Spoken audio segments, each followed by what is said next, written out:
friends. Thanks for returning. It's part 2 of the Intuitknit podcast, and I'm Lori, your host.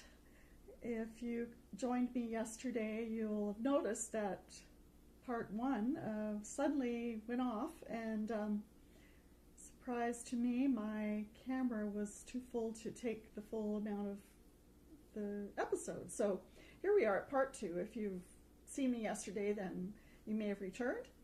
I hope this isn't the first time you've joined me, because this won't make any sense at all. But if you did see my post yesterday, I just did want to finish up, and I've been waiting for the light to be right because we've had rain today. So thanks for coming back. It won't be a very long podcast because I really just wanted to mention a few things that I'd forgotten yesterday. But if you are patient enough to join me again, I thank you for that.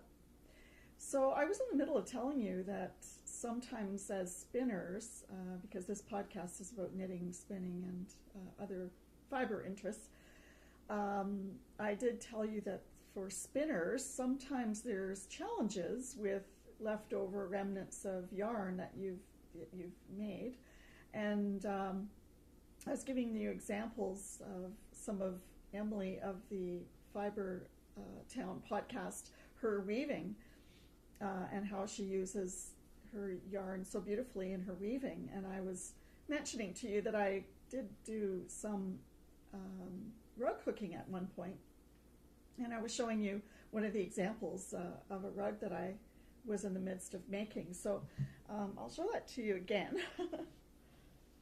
And I have a lap frame here that I do the work on, so I can't show you in its entirety, but it's done on burlap, as you probably already know, and I've just made this design up myself. It's a thistle and acorn design, and it's in the tradition of primitive rug hooking, and that in Canada was a way of people using leftover wool to create something practical and warm for their homes when the settlers were first colonizing Canada. And so, being a history buff and loving original crafts, my mother actually introduced me to rug hooking. And that tradition of rug hooking is made with cutting strips of already woven fabric into strips and then looping them through a piece of burlap. And so that's the kind of hooking that I've done. But you could use yarn too, and many hookers do use yarn to do that kind of craft. This is an example of some of the hooking that you see in Cape Breton. And you can see the beautiful patterning and coloring and the fineness of some of those yarns that they pull through the burlap and then just make a hem on the other side. But it's quite a beautiful texture and a beautiful fabric that they do produce. So that's just an example. This isn't of my piece, of course, but I've made many rugs, and so this is an example of some of the traditional design too. And so you can see how it would lend itself to using scraps of yarn if you had scraps that you didn't have a home for and weren't maybe large enough to use in a full knitted project. You could probably use them to do a craft like that. So even a little coaster or perhaps a hot plate pad would be a great way to use up yarn if you're a spinner. So yeah, I just did want to show that to you. I had a finished project that I wanted to show you, and unfortunately it was a shawl that I ended up giving to my mother. But I had shown you on a podcast previous that I was working on it, and I didn't want you to think that I never finish any projects. So I brought a photograph, and I hope that shows up, a photograph of the finished shawl. And this was some hand-dyed yarn that I produced. That's not a great shot, but you can kind of get the idea. I gave it to my mom for a birthday present. She preferred that to the one that I had originally made for her birthday. So I gave that to her on the weekend, and wasn't able to show you that I had finished it.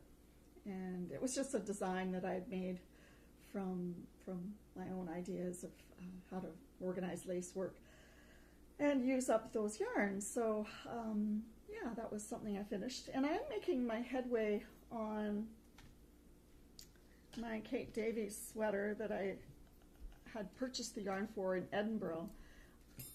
This was the North Ronaldsy yarn that I had bought when I was in Edinburgh. Such a beautiful sheepy smell. So now I'm working my way on the 2 sleeves for my Kate Davies sweater. However, as I may have told you, I don't think I've got gauge perfectly organized. So I may end up not doing the epistrophe sweater, cardigan sweater the way I had planned, but rather maybe make one of the other sweaters from the book. And they're quite tight-fitting arms, but that's actually okay for me because I think it'll probably block out even more. But I find that some of the other woolen sweaters that I've made, the arms actually are too big, and they just add to my width, which I don't need. So I'm just as happy with the way these are working out, and I really like the way that the cuff has turned out. So what I might do is choose another sweater from this Yokes book that I purchased in Edinburgh, because there's other sweaters in here that have a gauge that does match what I'm producing with this North Ronaldsy yarn, and I may end up doing this sweater, as a matter of fact, because I noticed the gauge is actually matching up a little bit better than the epistrophe. I was supposed to have used a yarn with more width for the epistrophe sweater. So now I've got the sleeves pretty much finished. I can maybe get on to making a sweater out of that book, but not the same one. I'm all over the place, but that's okay. So I am encouraging you to join the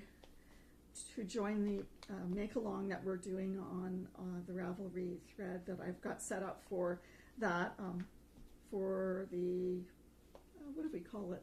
I think it's the Buzzing Bees Knit-Along, it's called, on the Ravelry thread.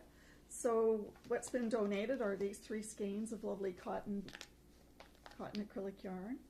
And it's just the right amount to do one of the Cabin Fever designs, because this is Cabin Fever yarn that Deb Gemmell from Cabin Fever has donated for the knit-along. And also there's another skein of yarn that's being donated, and this one's from Schweitzer's Fiber Mill, and it's a lovely DK weight skein of yarn.